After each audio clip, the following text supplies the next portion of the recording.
하나님의 말씀 구약성경 사사기 6장 11절입니다.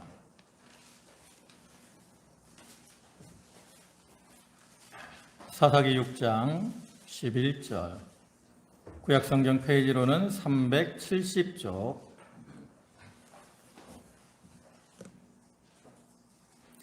사사기 6장 11절부터 16절까지 말씀입니다. 봉독하겠습니다. 여호와의 사자가 아비에셀 사람 요아스에게 속한 오브라에 이르러 상수리나무 아래에 앉으니라. 마침 요아스의 아들 기드온이 미디안 사람에게 알리지 아니하려 하여 밀을 포도주 틀에서 타작하더니 여호와의 사자가 기드온에게 나타나 이르되 큰 용사여 여호와께서 너와 함께 하시도다 하매 기드온이 그에게 대답하되 오 나의 주여 여호와께서 우리와 함께 계시면 어찌하여 이 모든 일이 우리에게 일어났나이까. 또 우리 조상들이 일찍이 우리에게 이르기를 여호와께서 우리를 애굽에서 올라오게 하신 것이 아니냐 한 그 모든 이적이 어디 있나이까. 이제 여호와께서 우리를 버리사 미디안의 손에 우리를 넘겨주셨나이다 하니 여호와께서 그를 향하여 이르시되 너는 가서 이 너의 힘으로 이스라엘을 미디안의 손에서 구원하라. 내가 너를 보낸 것이 아니냐 하시니라. 그러나 기드온이 그에게 대답하되 오 주여 내가 무엇으로 이스라엘을 구원하리이까. 보소서 나의 집은 므낫세 중에 극히 약하고 나는 내 아버지 집에서 가장 작은 자니이다 하니 여호와께서 그에게 이르시되 내가 반드시 너와 함께 하리니 내가 미디안 사람 치기를 한 사람을 치듯 하리라 하시니라. 아멘. 할렐루야. 지난 한 주간도 평안하셨습니까? 어느덧 5월도 지나고 이제 6월이 되었습니다. 이렇게 6월의 첫 주일을 당해서 하나님께 예배하는 모든 성도와 가정에 하나님께로부터 내리는 은혜와 은총이 늘 함께 하시기를 주님의 이름으로 축원합니다. 오늘은 사사기 6장 11절부터 16절까지 말씀을 보셨는데 그 중에 12절의 말씀을 보면 여호와의 사자가 기드온에게 나타나 이르되 큰 용사여 여호와께서 너와 함께 계시도다. 이렇게 말씀을 하고 있는데 이 말씀을 근거로 해서 큰 용사 기드온이라는 제목으로 함께 은혜를 나누고자 합니다. 이 사사기 6장부터 8장까지 말씀은 그 이스라엘의 5번째 사사인 기드온의 사역에 대해서 기록을 하고 있는 말씀입니다.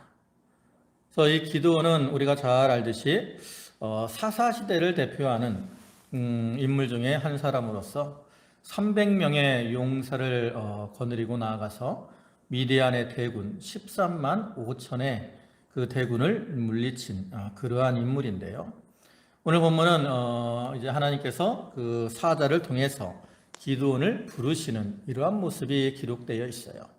하나님께서 이렇게 기드온을 부르실 때 큰 용사여라고 부르셨다라는 거죠. 우리가 세상에서도 보면 어느 시대나 이렇게 나라가 어려움을 당할 때 그 나라를 지키고 또 구원하는 일에 이렇게 희생하고 헌신한 이러한 사람들을 귀히 여기죠. 우리가 이 6월을 호국보훈의 달이다라고 말을 하는데 호국보훈이라는 말이 뭡니까? 나라를 위해 몸과 마음을 바쳐 지킨 분들의 뜻을 기리고 그에 보답한다라는 뜻입니다. 그래서 우리가 이런 6월을 맞으면 특별히 이 나라를 위해 희생한 사람들을 많이 기리게 되죠. 그 중에서도 이제 내일 모레 6일은 현충일입니다.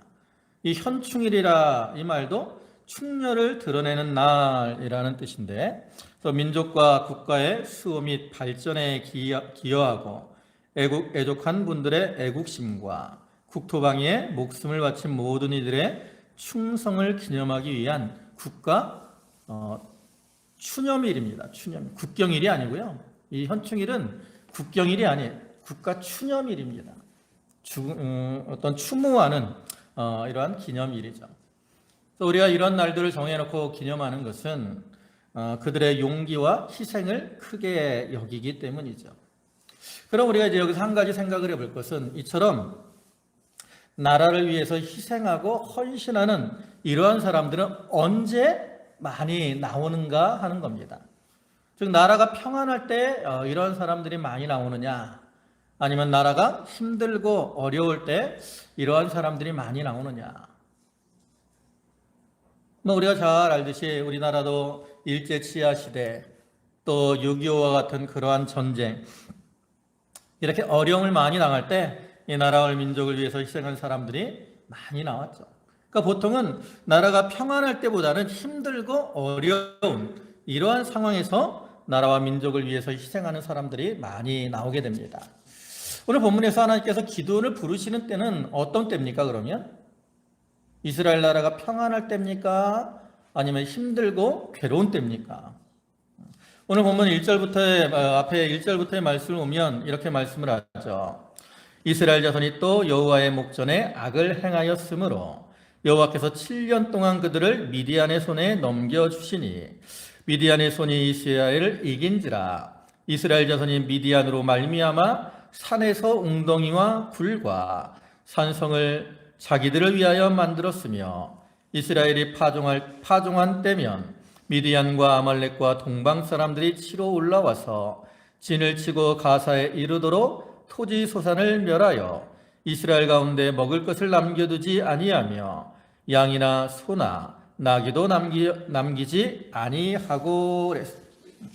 여기 나타난 말씀처럼 하나님이 기드온을 부르신 때는 이스라엘 백성들이 하나님 앞에 악을 행함으로 하나님께서 그들을 미디안의 손에 넘겨주셔서 이스라엘 백성들이 미디안에게 7년 동안 압제를 당하며 많은 고통과 괴로움을 받던 이러한 때였습니다.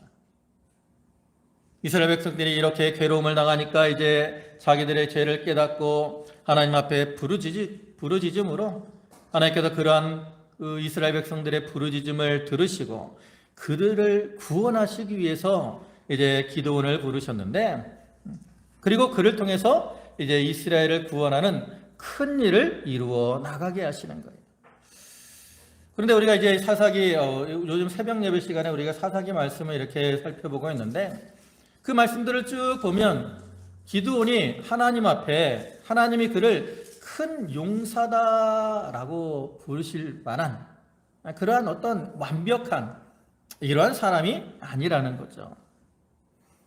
그럼에도 하나님의 기드온을 큰 용사다라고 부르시는 것은 하나님께서 그를 통해서 큰 일을 이루어 나가실 것이기 때문입니다.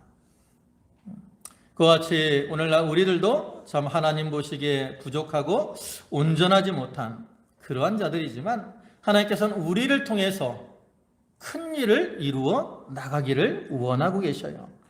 오늘 이 시간을 통해서 이제 기드온은 인간적으로 어떠한 인물이었으며 그가 어떻게 큰 용사로 쓰임을 받을 수 있었던가, 이런 것들을 좀 살펴보고 우리가 국가적으로나 또 교회적으로 많은 어려움이 있는 이 시기에 큰 용사로서 하나님의 뜻을 이루어 드리는 그러한 성도들이 다 되도록 해야 되겠습니다. 먼저 이제 기드온의 이 작은 모습에 대해서 좀 살펴보고자 합니다. 뒤에 15절, 오늘 본문 15절을 보시면 그러나 기드온이 그에게 대답하되 오 주여 내가 무엇으로 이스라엘을 구원하리이까? 보소 나의 집은 므낫세 중에 극히 약하고 나는 내 아버지 집에서 가장 작은 자니이다. 이렇게 말씀하고 있는 것처럼 기드온은 자기를 뭐라고 말을 해요? 작은 자다라고 말을 하고 있어요. 그러면 여기서 기드온이 자기를 작은 자다라고 말을 하는 것은 기드온의 어떠한 모습을 의미하는 것일까?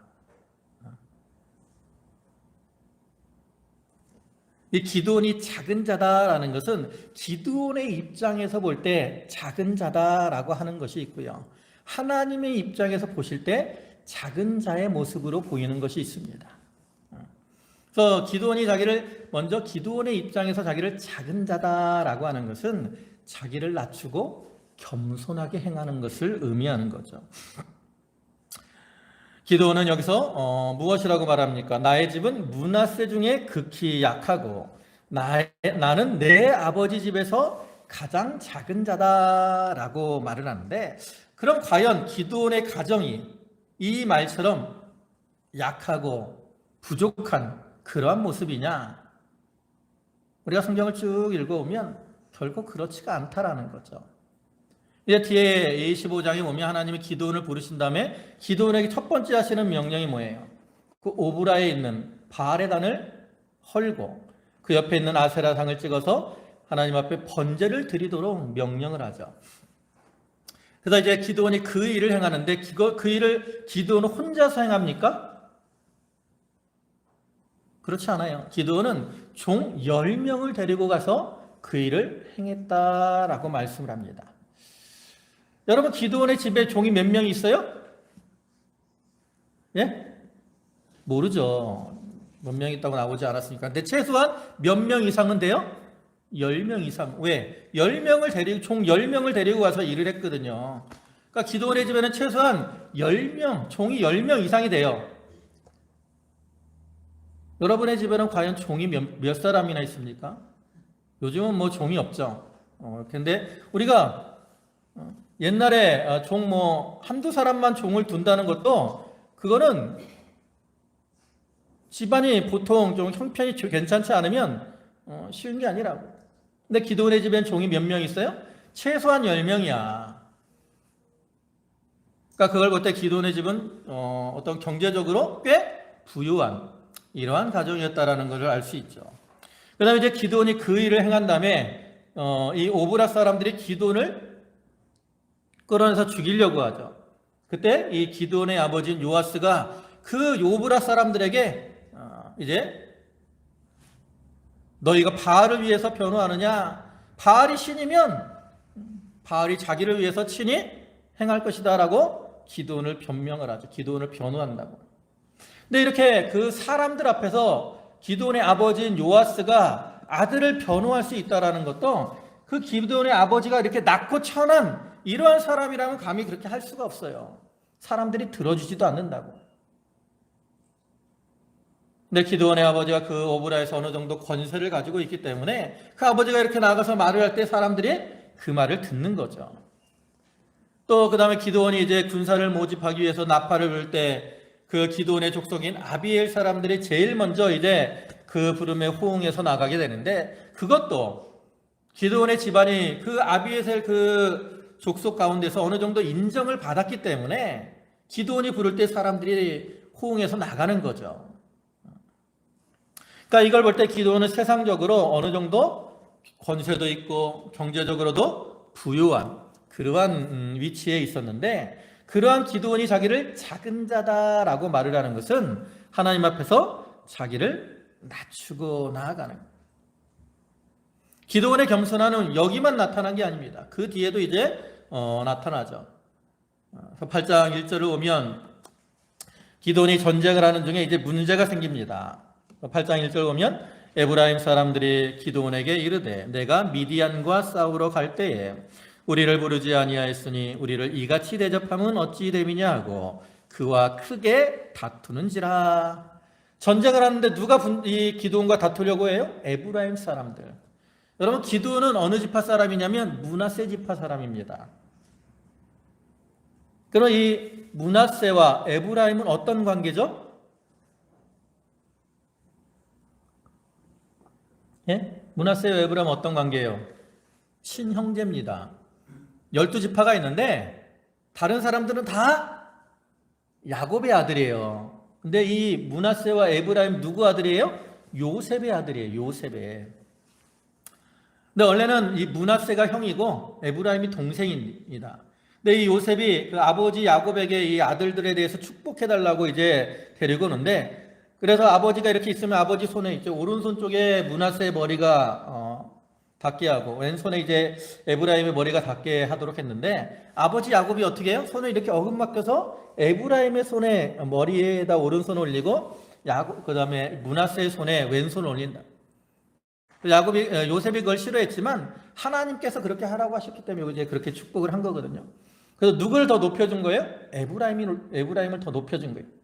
그래서 이제 그 뒤에 보면 이 에브라임과 므낫세 사이에서는 서로 누가 더 우선이냐라는 그런 주도권의 경쟁이 일어나게 됩니다. 그런 가운데서 이제 이 이스라엘 백성들의 가나안 땅을 정복할 때 누가 지도자죠? 정복일 때는 여호수아죠. 여호수아는 어느 지파 사람이에요? 에브라임 지파 사람입니다. 그러니까 에브라임 지파 사람인 여호수아가 이제 지도자로서 이스라엘을 가나안 땅을 정복하는 이러한 일을 했기 때문에 에브라임의 권세가 많이 높아진 거예요. 근데 지금 이제 기드온이 므낫세 지파인 기드온이 이스라엘을 미디안의 손에서 구원하는 이러한 일을 하니까 이 에브라임 사람들이 이제 시기가 난 겁니다. 이 므낫세 지파가 자기들보다 높아지니까 시기가 난 거예요.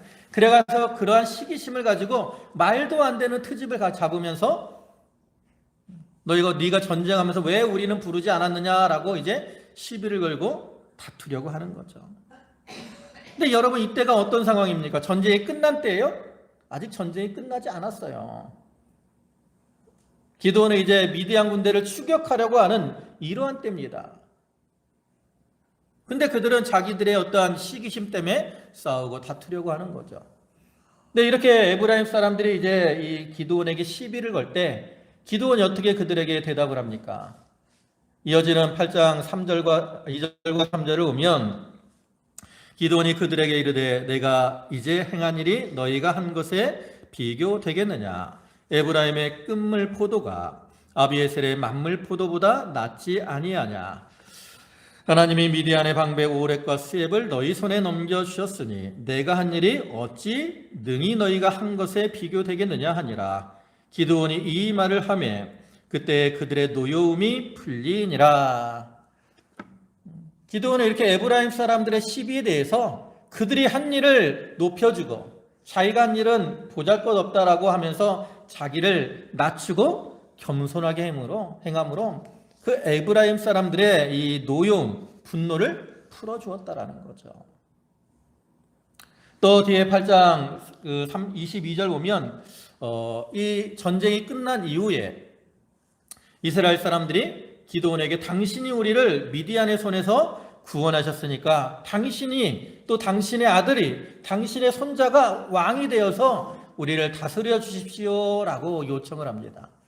그때도 기드온은 내가 너희를 구원한 게 아니라 하나님께서 너희를 구원한 것이다. 그러니까 하나님이 너희를 다스릴 것이다 라고 하면서 자기를 높이지 않고 하나님의 도우심으로 된 것임을 고백하면서 겸손하고 행하고 있다라는 거죠.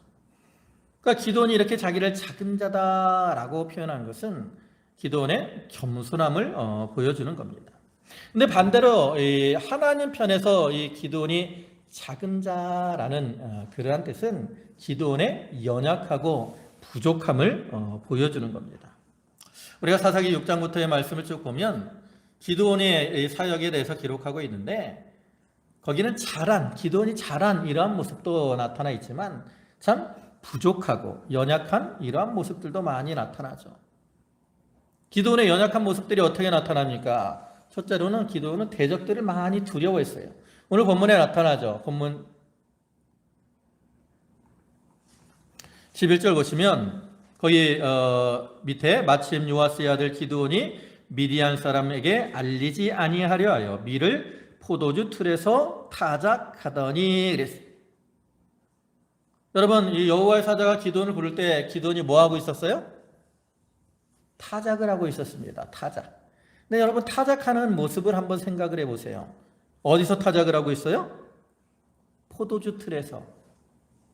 그러면 이렇게 기드온이 포도주 틀에서 타작을 하는 것이 과연 일반적인 모습이냐? 그렇지 않다라는 거죠. 보통 구약시대 밀을 타작할 때는 넓은 이제 마당 같은 곳에 밀을 쫙 깔아놓고 소나 나귀와 같은 짐승들을 이용해서 발로 밟거나 아니면 수레 같은 거를 막 굴려가지고 밀을 타작을 한다고 합니다. 밀이 껍질이 두껍기 때문에 사람의 힘으로는 타작하기가 쉽지 않아요. 근데 기드온은 지금 어디서 타작을 하고 있습니까? 포도주 틀에서 타작을 하고 있어요.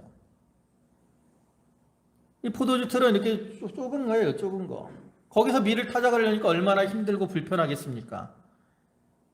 그런데 왜 기드온이 그러면 그곳에서 이렇게 포도주 틀에서 그 밀을 타작을 하고 있습니까? 여기 보면 뭐라고 하고 있어요? 미디안 사람들에게 알리지 아니하려 하여. 왜 미디안 사람들에게 알리지 않는 겁니까? 미디안 사람들이 이스라엘을 침공해가지고 그들이 이 수확한 것들을 다 빼앗아 가기 때문에 그들이 또 자기가 타작하는 것을 보면 빼앗아 갈까봐 두려워해가지고 이 소심한 그런 모습으로 포도주 틀에서 밀을 타작하고 있는 거예요. 여러분 그 모습을 한번 상상을 해보세요. 얼마나 한마디로 말하면 요즘 말로 하면 쪼잔한가. 기도원의 상태가 그렇다고요. 그뿐만 아닙니다. 기도원은 또 하나님의 약속과 또 능력에 대한 확신도 없었어요. 본문 13절을 보시면 하나님께서 이제 기드온에게 여호와께서 너와 함께 하시도다 라고 말씀하잖아요. 그때 뭐라고 합니까? 오 나의 주여 여호와께서 우리와 함께 계시면 어찌하여 이 모든 일이 우리에게 일어났나이까? 또 우리 조상들이 일찍이 우리에게 이르기를 여호와께서 우리를 애굽에서 올라오게 하신 것이 아니냐 한 그 모든 이적이 어디 있나이까? 이제 여호와께서 우리를 버리사 미디안의 손에 우리를 넘겨주셨나이다 하니. 이처럼 하나님께서 함께 하신다고 할 때 기도는 뭐라고 대답을 해요? 하나님이 우리와 함께 하시면 우리가 어떻게 이런 고통을 당할 수 있습니까? 라고 원망하고 불평하고 있다라는 거죠. 이런 모습은 하나님의 함께 하심에 대한 확신이 없는 겁니다. 또 그뿐 아니라 뒤에 15절에서도 그러나 기드온이 그에게 대답하되 오 주여 내가 무엇으로 이스라엘을 구원하리까 그랬어요. 이 말 전에 하나님께서 기드온에게 말씀하시기를 내 손으로 너는 가서 너의 힘으로 이스라엘을 미디안의 손에서 구원하라. 내가 너를 보낸 것이 아니냐 라고 말씀을 하셨을 때 기드온은 내가 무엇으로 이스라엘을 구원할 수 있습니까? 하나님께서 그를 통해서 함께 하시고 능력으로 도와주실 것을 믿지 못하고 자기는 할 수 없다라고 반문을 하고 있는 거죠. 이런 모습은 기드온이 하나님의 약속과 능력의 도우심에 대한 확신과 믿음이 없음을 보여주는 거예요. 그래서 이러한 믿음과 확신이 없기 때문에 기드온은 이제 그 뒤에 나타나는 것처럼 여러 차례에 걸쳐서 하나님 앞에 표징을 구하기도 하죠. 또 그뿐만 아닙니다. 기드온은 말씀에도 바로 서 있지 못한 모습들이 여러 차례 나타나고 있습니다.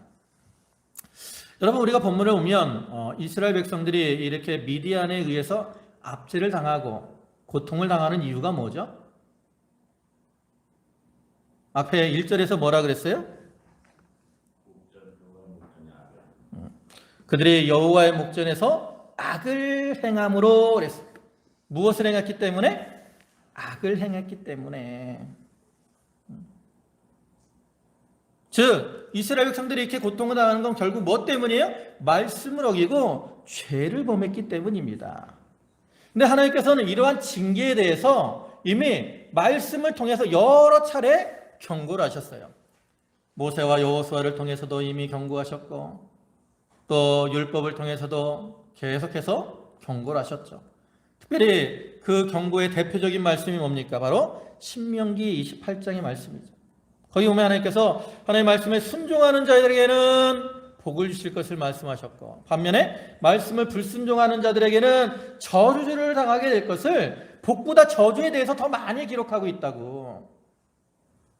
그렇기 때문에 기드온이 말씀에 대해서 바로 알고 있었다면 우리가 이렇게 미디안에게 압제를 당하고 고난을 당하는 것이 우리의 죄로 인해서 하나님이 징계하셔서 이러한 고난을 당하는구나. 이걸 깨달았어야 된다는 거죠. 근데 기드온은 깨달았어요? 깨닫지 못했어요. 그래서 그는 13절 하반절에 보면 이제 여호와께서 우리를 버리사 미디안의 손에 우리를 넘겨주셨나이다. 하나님이 그냥 우리를 미워하시고 버리셔서 우리가 이렇게 고통을 당합니다라고 불평을 하고 있다라는 거죠.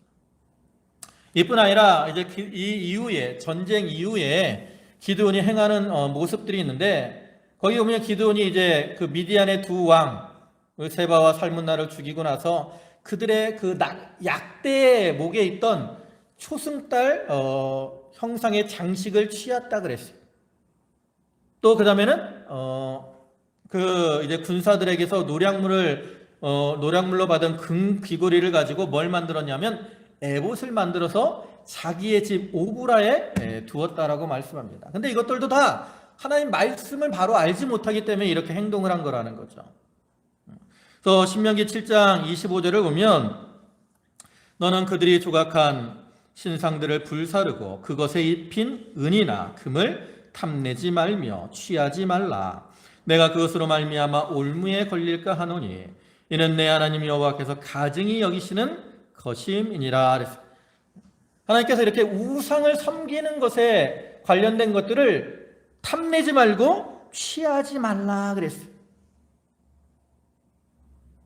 근데 그 미디안의 이 왕들이 그 낙타 목에 한 이 초승달 형식은 그들이 섬기는 하늘에 있는 달신을 상징하는 거거든요. 그래서 그들은 이 달의 신이 자기들을 보호해 줄 것이다라는, 보호해 주기를 바라는 이러한 의미로 이 초승달, 달 모양의 장식을 만들어서 장식을 한 거예요.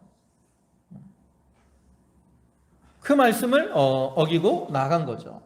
또 신명기 12장 5절과 6절에서는 오직 너희 하나님 여호와께서 자기의 이름을 두시려고 너희 모든 지파 중에서 택하신 곳인 그 계실 곳으로 찾아 나아가서 너희의 번제와 너희의 제물과 너희의 11조와 너희 손의 거제와 너희의 서원제와 낙헌 예물과 너희 소와 양의 처음 난 것들을 너희는 그리로 가져다가 드리고 그랬습니다.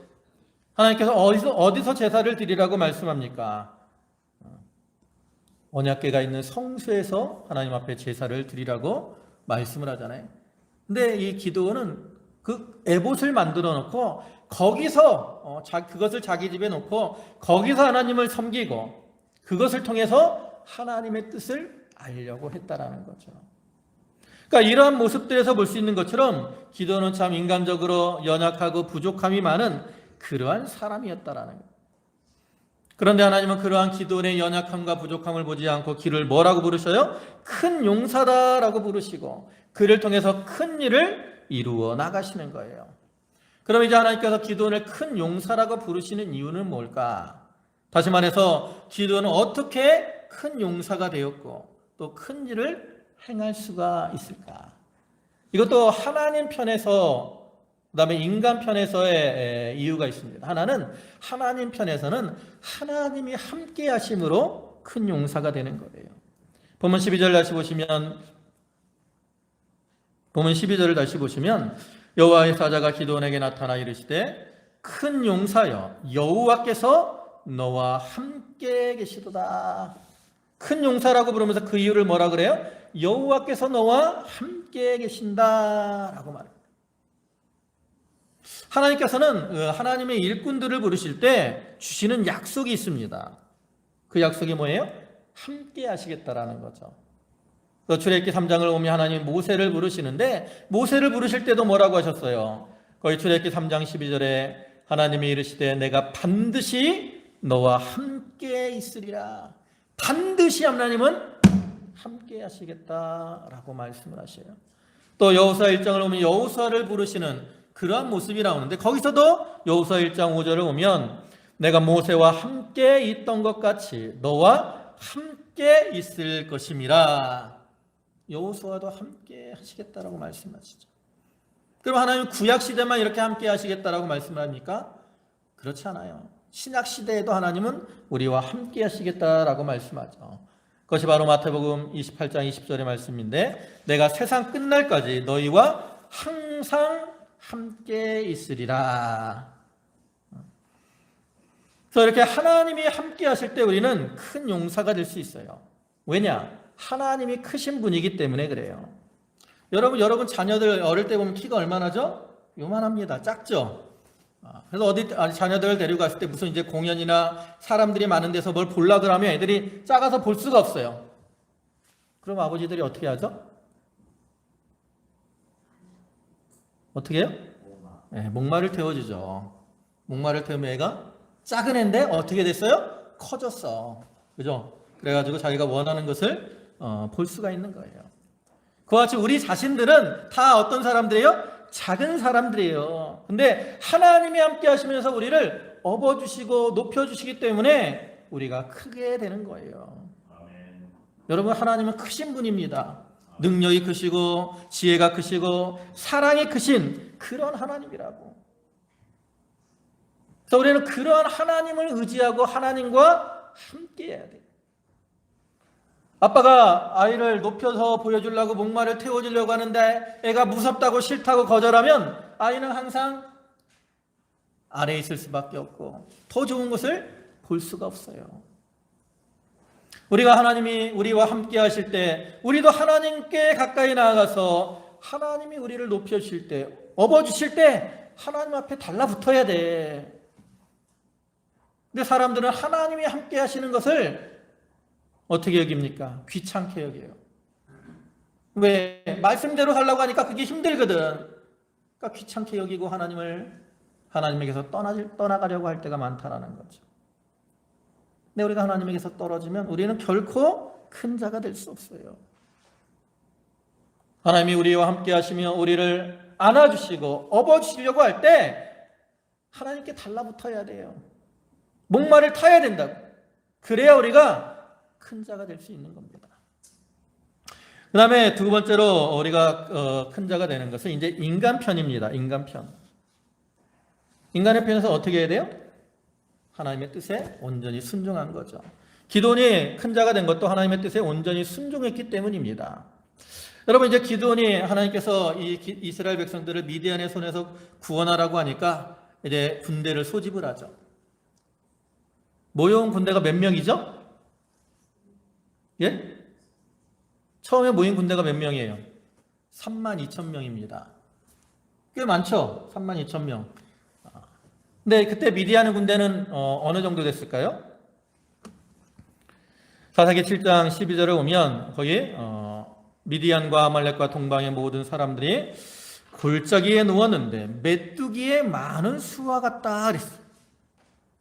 메뚜기의 많은 수. 여러분, 메뚜기 많은 수를 보셨나요? 우리나라는 메뚜기가 막 떼를 지어 다니는 경우가 별로 없어요. 그죠? 근데 여기서 이제 이 아라비아 지역의 이 메뚜기 떼들은 그 떼가 몰려다니면 막 수억 마리가 몰려다녀요. 하늘이 새카맣니다. 그러니까 이 메뚜기의 수가 같다라는 것은 그 미디안의 군대가 얼마나 많았는가를 보여주죠. 그리고 구체적인 숫자는 이제 8장 10절에 나오죠. 8장 10절에 오면 거기 보면 모든 군대 중에 칼을 든 자 12만 명이 죽었고 또 그 남은 자 15,000명가량은 그들을 따라와서 거기에 있더라 그랬어요. 그러니까 여기 나오는 군대 숫자만 하면 몇 명이에요? 12만 명 더하기 15,000명. 그러니까 13만 5천 명. 그죠? 그러니까 군대 숫자적으로 32,000 대 13만 5천입니다. 그뿐만 아니라 무장에 있어서도 차이가 많이 나죠. 미디안의 군대는 그 약대를 데리고 왔어요. 약대. 근데 약대가 아까 얼마나 많다 그랬어요? 해변의 모래와 같다 그랬어요. 그러니까 이 약대는 그 군수 물품을 옮기는 데도 사용을 하고요. 전쟁을 할 때 타고 싸우는 데 사용을 하기도 합니다. 근데 그 약대의 수가 해변의 모래와 같아요. 또 여기 오면 칼을 든 자가 12만 명이라고 했어요.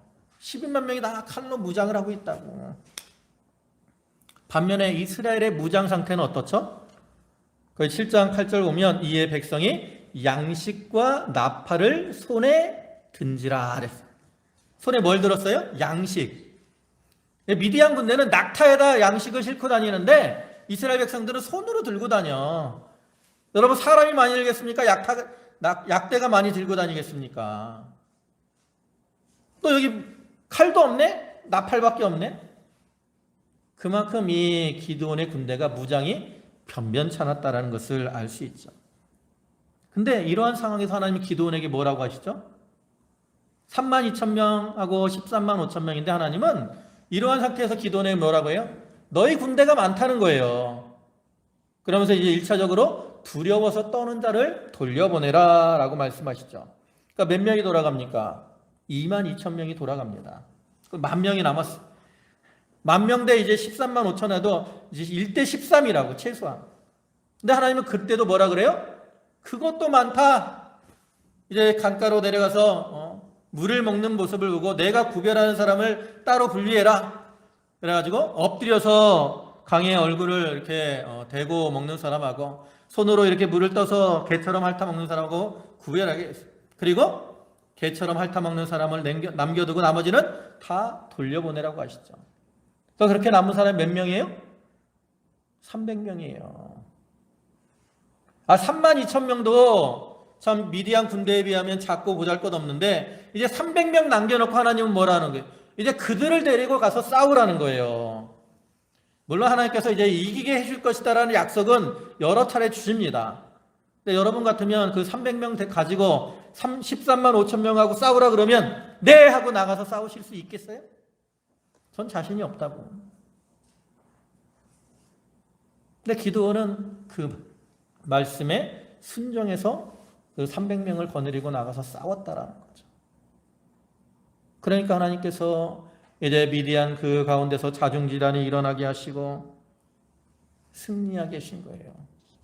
인간적으로 볼 때는 전혀 이루어질 수 없는 불가능한 그러한 일이지만 기도는 하나님의 말씀에 그대로 순종함으로 미디안을 물리치고 이스라엘을 구원하는 큰 일을 할 수가 있었다는 겁니다.